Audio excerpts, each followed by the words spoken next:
Jurassic World Rebirth is an action-adventure movie directed by Gareth Edwards. The movie stars Scarlett Johansson, Mahershala Ali, Jonathan Bailey, and Rupert Friend. 5 years after the events of Jurassic World Dominion, covert operations expert Zora Bennett is contracted to lead a skilled team on a top-secret mission to secure genetic material from 3 of the world's most massive dinosaurs. When Zora's operation intersects with a civilian family whose boating experience was capsized, they all find themselves stranded on an island where they come face to face with a sinister, shocking discovery that's been hidden from the world for decades. The original Jurassic Park is a movie that holds a very special place in my heart. I've had numerous wonderful experiences watching that original movie. It's one of those pieces of cinema that's really ingrained in my mind, and I mean, I wasn't even born when it originally came out in theaters, which shows how transcendent that movie has become. I've followed the series somewhat closely, seeing both Jurassic World and Fallen Kingdom in cinemas. However, at the time, Fallen Kingdom seemed to have been the last straw for me, as I firstly remember hating the movie when I saw it in theaters, and still haven't bothered to even check out Dominion, which is the third movie in the Jurassic World franchise. Now, here we are again with what is, I guess, the 4th entry, or maybe it's a reboot. The studio doesn't really know how to market this thing, but they maintain it's connected to those other movies. So, how does this movie compare to what's come before it? Let's find out. I'm going to start off the performances, firstly with Scarlett Johansson. I usually don't mind Johansson in movies, but man, was it rough seeing her here. Whenever she brings line deliveries, it's painfully obvious she doesn't believe any of the material coming out of her mouth, as if she herself knows the things she's saying is stupid. Whenever she is in moments of peril, I will give credit, she is at least able to bring her skill into these moments by showing terror in her expressions to a believable extent. For most of the movie, she wasn't a very likable character, even though I think she was at times trying to be. It felt like as if she didn't know how to be playing the type of character that she was. Jonathan Bailey is here too, and funnily enough, his character's name in this is Loomis, not at all related to the Jurassic World movies. However, it did remind me of Halloween, since that name appears there too. He did okay, but there were still occasions where it felt like he was barely trying and phoning in his performance. He's able to convey passion decently. I will admit, as he speaks about dinosaurs with intricate facts about them, he does this as if he's known about these things forever. They give the guy a couple of one-liners here and there, but there isn't too much else that makes his character all that memorable. Despite half the movie he is looking at nothing, he conveys a sense of whimsy when looking at dinosaurs, about as best as his ability will allow him to do. Rupert Friend is in this movie too. Whenever he has to turn on some charm to his character, he is charismatic enough. We see another side to him, however, that shows he can be an arrogant person, and when this side of him shows, he makes it believable and does a good job at giving the impression that he has this shallow view of everything around him. Mahershala Ali is here too, and he might be the best of most of the actors here, honestly. Whenever the guy has to show his own level of charisma, he is pretty charming, and we understand his character and his motives pretty early on, which gives him somewhat dimension at least. He conveys a sense of being compassionate to everyone around him, and we understand easily why he has this caring nature. He has a good few moments here, and I would think, for me at least, whenever he was on screen, he stole the scenes he was in. I'm realizing I don't have much to say about a lot of the people in this. For the most part, the acting just feels half-assed. There's a whole bunch of characters I haven't even got to, because I'd rather save this for the next section. As for the plot, this movie follows a pretty standard plot for a Jurassic World type of movie. I'll give it this, I appreciate the idea of this movie going back to the roots of the franchise and taking the characters back to an island rather than seeing the dinosaurs in reality, because I feel like the 3 other Jurassic World movies have really driven that idea into the ground. We see that early on in the movie, but we mainly find our characters on an island full of dinosaurs. But the bare bones plot of this is that it's a fetch quest movie where the characters are looking for a number of different things, which leads the plot to be pretty formulaic and tiring. Along with this, we have a subplot about this family who gets involved after being attacked by a dinosaur out in the water, which was a scene I admittedly liked. I actually thought the movie should have opened with this scene. Instead, the movie opens with a bunch of scientists getting fucked over by a new dinosaur they created, which again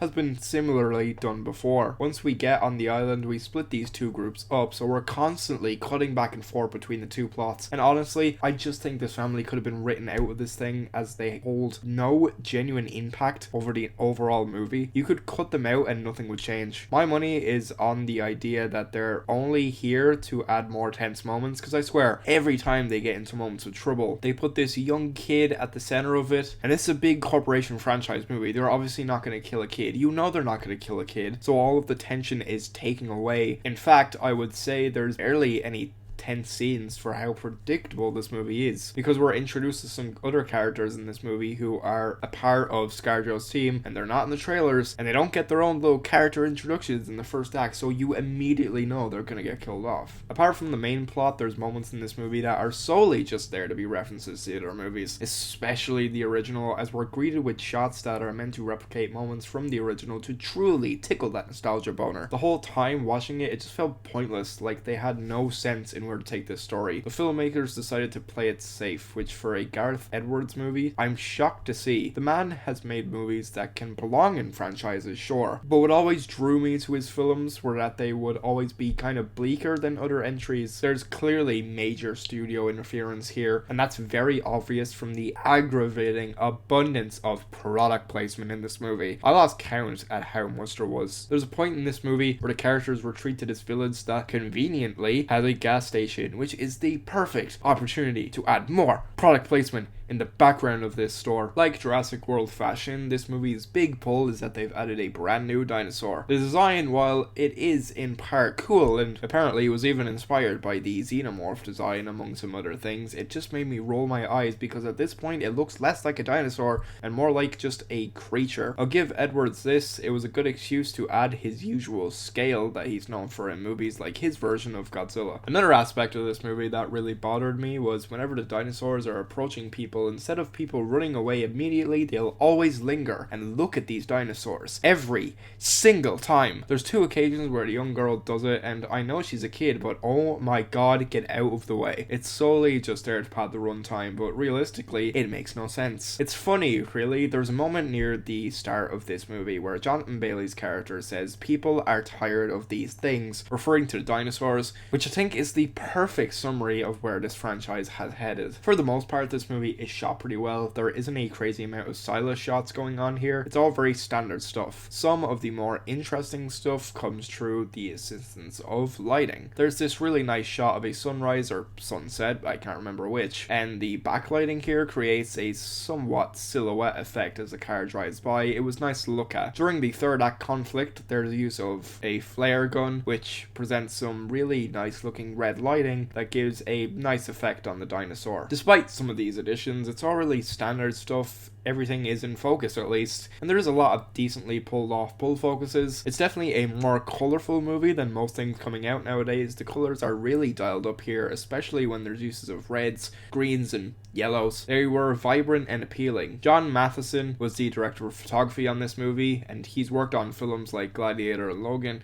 He did a good job here, at least. I don't need to reiterate what's been said about Jurassic Park. The original movie is basically held as being one of the first movies to really advance CGI. No one had ever really seen anything like this movie in the 90s, and I'm not saying this movie is anything revolutionary, but it's not bad either. If you're walking into a Gareth Edwards movie, you know that at least no matter what, the effects are going to be good. And they are. There was clearly a lot of care and, most importantly, time put into making these dinosaurs look good. The only issue is the novelty of looking at these things has really worn off, and I feel like other people are getting that fatigue too, even if they do look good on the eyes. For most of the runtime, the characters aren't exactly looking at anything. It's a shame, at least. In the previous movies, even the previous Jurassic World movies, they sneak in 1 or 2 practical effects, but I couldn't find an inkling of that here. John Williams' iconic Jurassic Park score makes an appearance, I think, maybe twice in this whole movie. Once, it isn't used at a time where it feels warranted, and another, it is played when it feels warranted, but